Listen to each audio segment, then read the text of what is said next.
Within these past few months, I've been researching nanotechnology and how this type of technology will be able to help us in our daily lives. Now, one thing I came across are these graphene supercapacitors. Graphene supercapacitors will be able to charge your phone in seconds and even charge your electric car in just minutes. Now, what exactly is a supercapacitor? Now, supercapacitors are essentially just enhanced capacitors. Now, these capacitors are able to store electric charges as well as exert them to specific loads. Now, the problem with capacitors is that they can't store too much electricity, nor even exert it at a powerful enough force. Now, these supercapacitors will be able to store lots of energy as well as put out lots of energy in a small amount of time.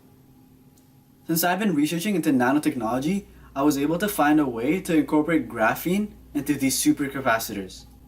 Let me break it down for you.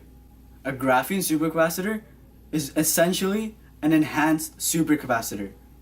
A supercapacitor itself can last over 1 million life cycles. Now add graphene into the mix, and this number can potentially double. Incorporating graphene into these supercapacitors will be able to advance our technologies in using electricity in the near future, especially with electric cars. Now, how exactly does a supercapacitor work? Often also called double layer capacitors, these supercapacitors are able to charge at an astonishing rate. On your screen right now is a diagram of a supercapacitor. There's separators, collectors, as well as the electrolytes. Now in this case for graphene, I was able to use graphene as the electrolytes in the supercapacitor. Now within these past few months, I've been working on a project in creating my very own graphene supercapacitor. So first off, I started with measuring the amount of graphene I need to use. Now I used a microscale in this experiment and I was able to measure and weigh the specific amount of graphene that I was going to incorporate into this project. I was able to measure a small amount of 0.04 grams. Now after measuring the amount of graphene I was going to use, I put it into a grinder and prepared my next step. Next, I mixed my silicate binder into the grinder. Now this binder will be able to enhance graphene and will be able to store lots more energy in the supercapacitor process. I mixed this mixture for 5 minutes until it formed a liquidy and paint-like substance. In the next step, I used graphene as the collectors in the supercapacitor. I cut a strip of graphene and painted my mixture into the middle.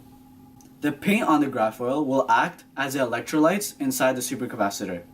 After allowing it to dry for an hour and even hair dried it for a couple of seconds, I cut the graphene into 2 pieces. Now these 2 pieces will act as the 2 collectors in the supercapacitor. After cutting the graphene, I then prepared the next step. Next, I cut a piece of cell guard to act as a separator into the supercapacitor. After cutting this piece of cell guard and putting it between the 2 electrodes, or the collectors, I then prepared my next step. Next, I needed to mix zinc sulfate with a deionized water to create a substance that will connect and really link the 2 collectors in the supercapacitor. First, I measured my zinc sulfate for about 4 grams, then put it into my mixture. Then I poured 20 milliliters of deionized water into the mixture, then mixed it for a good minute. Now after mixing the substance, I was able to put a small amount of this compound onto the supercapacitor. Then I waited for a couple of hours and really let it sink in. After letting it rest for a good hour, I then charged my supercapacitor with a lithium-ion battery. I charged the supercapacitor for an hour. After letting it charge, I then disconnected the battery and connected it to a load. In this case, it was a LED light. Now with this graphene supercapacitor, I was able to load this LED light for a good minute. Now at first glance, an hour charge with a minute load might not sound good, but keep in mind, this graphene supercapacitor is 1 millimeter thick and was able to charge a load for a good minute. Now usually supercapacitors will look thick and they'll look like a battery, but using graphene as the electrolytes will enhance this process and enhance the supercapacitor, making it possible to charge our phones in seconds. If you want to learn more about graphene supercapacitors, take a look at my article and reach out to me on LinkedIn. Thanks.